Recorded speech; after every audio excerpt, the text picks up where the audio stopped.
going on, guys? Welcome back to the channel. I know it's been a while. Had a lot going on this summer. Took a couple vacations, went and attended a couple events, and time to get back at it here. Wanted to introduce something to you today. Picked up a new project recently. Let's just flip around here and see what she looks like. All right, there she is. 1972 Honda CB500 Picked this up a couple weeks ago. We're going to go through and do some of our usual stuff with it. Let me go ahead and take you in here and we'll get a little closer look at things and kind of explain to you what I've got going on with this. All right, let's start off with what some might think is kind of a neat feature. This being a 4-cylinder bike, it actually has a 4-into-1 aftermarket header on it. And these tend to sound kind of, in my opinion, kind of neat with that. Stock, they had 4 individual pipes, 2 going to each side with 2 mufflers on each side. So you basically had 4 pipes coming out of the engine separately. This is, like I said, it's got the 4-into-1 header. She does have new tires, front and rear.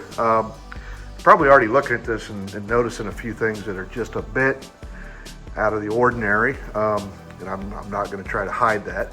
So apparently, from what I'm being told, is there were some problems with the chrome on this bike from a previous owner, not the gentleman I bought it from, but something happened. I think the guy was trying to clean the chrome up, and from what it sounds like, he must have used like 220 grit sandpaper and basically destroyed the chrome.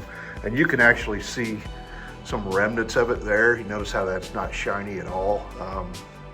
Almost looks like it's been sandblasted. I'm not sure what the plan was.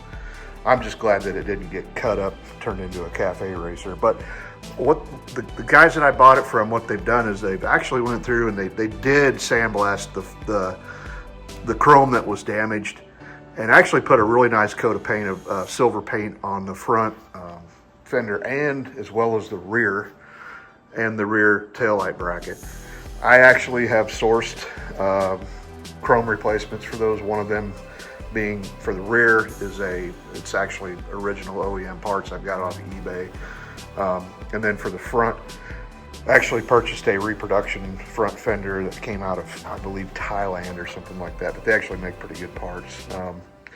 The front lowers on the shock have been painted a kind of a light charcoal silver. I plan on going back in and getting that paint off and probably polishing those. They're real easy to polish.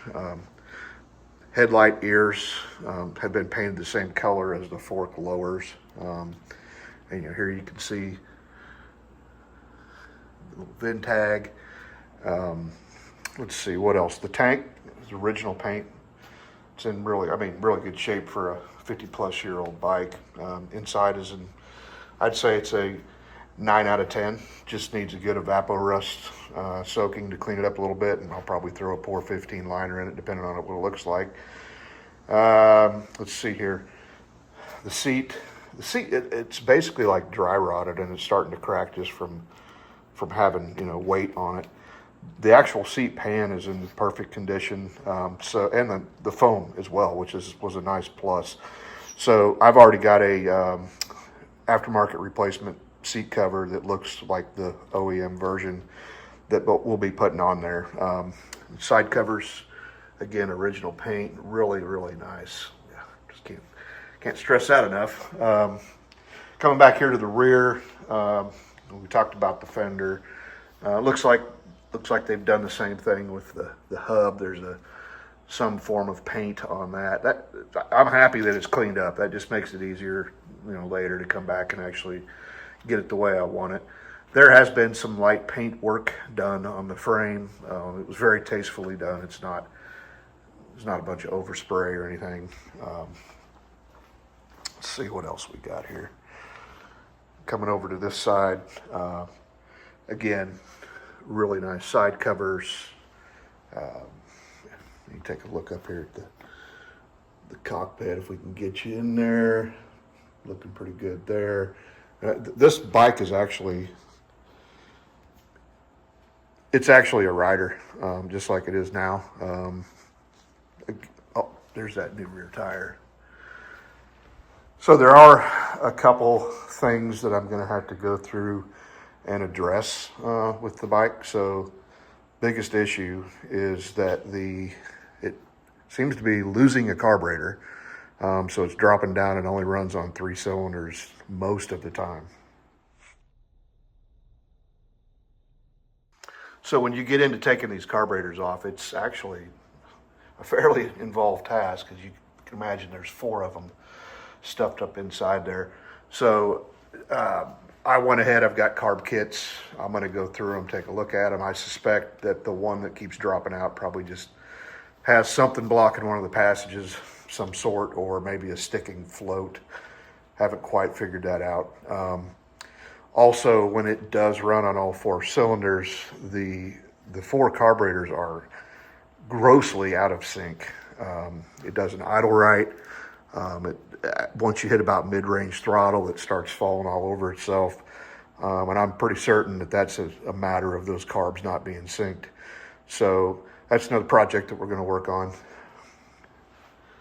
Let's see, what else am I forgetting here? All of the lighting and everything works, which is nice. It came with a brand new battery, verified that it was brand new. Practically watched it and come out of the box and get installed, so saved a couple bucks there. But what we're going to end up doing with this is some of these projects I'm talking about. For example, we might do a video on putting that new seat cover on, in case you've never done that. Give you something to check out.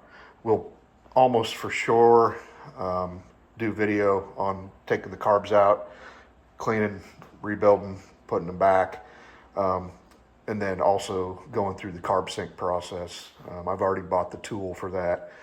And then while I've got the carbs out of there and we've got to take the tank off, we're going to go through and check and set the valve clearances if needed, and we'll make a video on that. And then I think the other thing we will do is set the ignition timing, and make another video on that. Those are always fun and actually very informative if you've never done it and you need to know how. So kind of looking forward to making some of these how-to videos on this one. And I would start her up for you, but I'm just going to tell you right now, she's only running on 3 cylinders today, and I don't want to embarrass her. So I'm just going to hold off on that for now. So I think that's about it.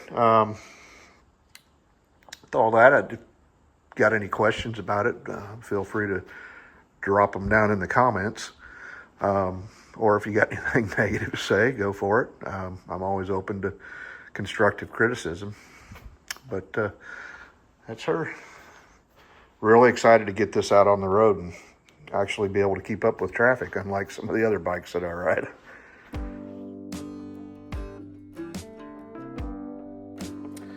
All right, I think that's about going to wrap it up for this one today, guys. Thanks for checking it out. And if you're not subscribed and you want to keep up with the project, feel free to subscribe. Doesn't cost you a thing, and I'd be happy to have more viewers checking out the how-tos as I go through with this bike. There's going to be a playlist created and be plenty of good stuff to watch on it. So, as always, thanks for watching.